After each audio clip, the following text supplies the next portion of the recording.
So first of all, the first question is, what is neurodiversity? It might be a word or a term that you're familiar with and you hear around, but the brain variation is endless and diversity in our brains is endless.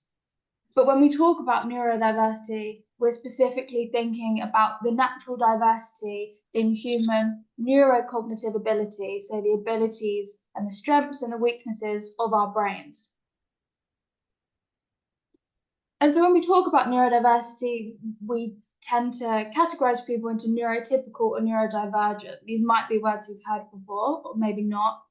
But when we talk about neurotypical, we mean people who have a more common cognitive profile. And when we talk about neurodivergent, we're meaning people that have a less common cognitive profile. And typically these cognitive profiles are developed through neurodevelopment. And they can be acquired. So for example, this might be through strokes or things like this. But typically the conversation around neurodiversity is thinking about people with these neurodevelopmental conditions, such as autism, dyslexia, dyspraxia, dyscalculia, dysgraphia, and Tourette syndrome. Some of these might be more familiar or less familiar to you, but they're all focused around the abilities of the brains and the strengths and weaknesses. And so spiky profiles are one way to understand neurodiversity. And so what we mean by this is the levels of ease and difficulty that people have with certain skills. And so as this graph shows, for each neurodevelopmental condition such as autism, dyslexia, dyspraxia, Tourette's, what we find is that there's certain skills with much greater ease and also much greater difficulty. And so in neurodivergent profiles, we see a spiky profile where some skills are really, really strong and really easy, while others are much more difficult. And this compares to this blue line through the middle, which is the neurotypical profile, where we're seeing a much more average performance across all the different skills. And so each neurodivergent condition has a unique spiky profile. For example, with ADHD, we might see real peaks in creativity, but more difficulty with working memory. Or with autism, we might see higher peaks in memory, but greater difficulty with sensory processing. So this is one way to think or understand neurodivergent conditions. And this is just a quick graph from Genius Within, who do amazing work in this field, showing the different strengths around neurodivergent conditions, because often the focus around these conditions is on the deficits, as this is how neurodiversity is diagnosed. Where does the person struggle? Where are they behind their peers? But this image is a nice focus on the different conditions and also the strengths of them. For example, with dyslexia, we're familiar with difficulty in word reading and spelling, but did you know they also have greater ease and strengths in visual processing, creativity, and resilience? So this is a really nice image available at Genius Within.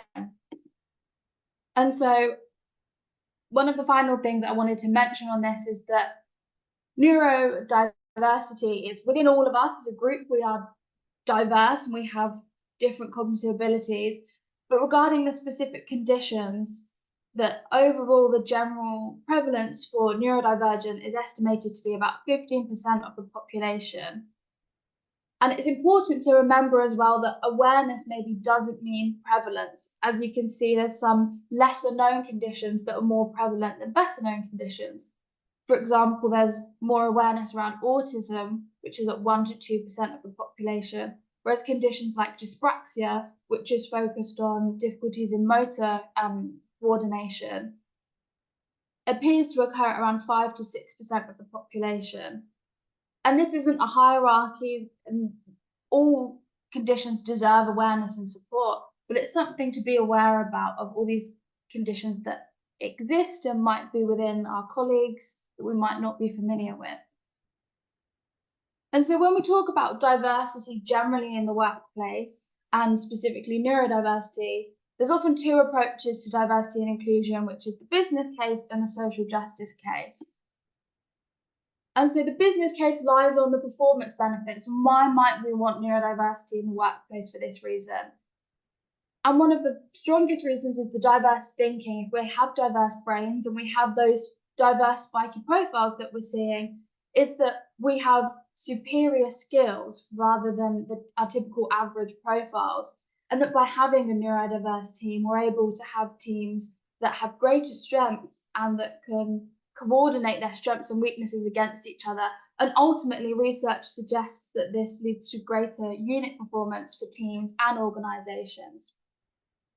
And also the social benefits are very consistent in research that neurodiversity programs have strong social benefits, and these are often quite prevalent and preferred by organizations. So this is the diversity that we have, the acceptance and understanding that can grow by working with neurodivergent colleagues.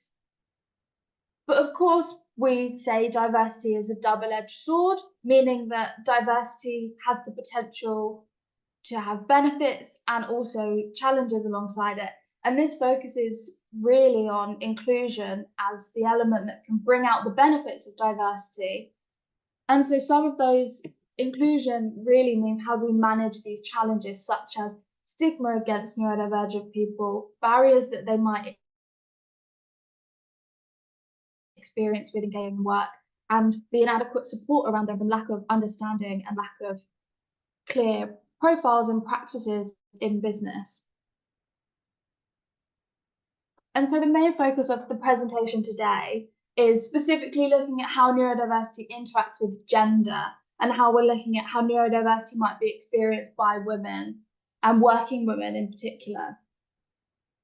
And just so a brief background and context to this conversation is that neurodivergent women are more likely to be diagnosed later in life. And this is based on the fact that most research and understanding is developed on men. So we have less understanding about what these conditions look like in women and what support they might need. And this leads us on to the fact that women are more likely to mask their neurodivergent traits. And by mask, we mean camouflage, so they might hide them. And this leads to what we call internalization of traits and difficulties. And so this internalization might look like things like anxiety and strain and stress inside of the individual, which others can't see. And this tends to be higher in neurodivergent girls and women compared to neurodivergent boys and men. And unfortunately, research does suggest that there's an increased risk of mental health difficulties and suicide in neurodivergent women, and specifically neurodivergent women that have higher rates of masking and social camouflaging. And so there's three groups of women that I want to look at this regarding neurodiversity. The specific group is neurodivergent women at work, so our colleagues around us that might be neurodivergent. And so it's important to understand at the base level, there's universal barriers for all neurodivergent staff, regardless of gender. And so this looks like lack of support and understanding of exactly the conditions and what support might be needed, and the stigma that's attached to that from our lack of understanding.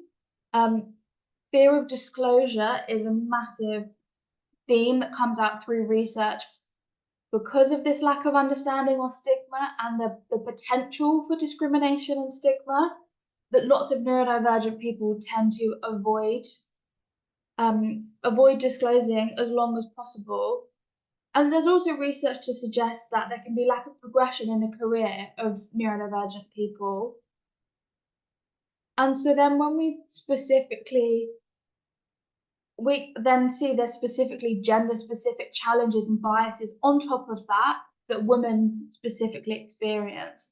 And so this, as I've mentioned, is the lack of understanding of neurodiversity in women. And so this means in the diagnosis itself, for example, we're seeing increasing rates of neurodivergent diagnoses in adult women and working women. And this tends to be around women who are seeing neurodivergence being diagnosed in their children, or working women who are experiencing workplace difficulties and then searching for answers and finding it might be because of a neurodivergent condition.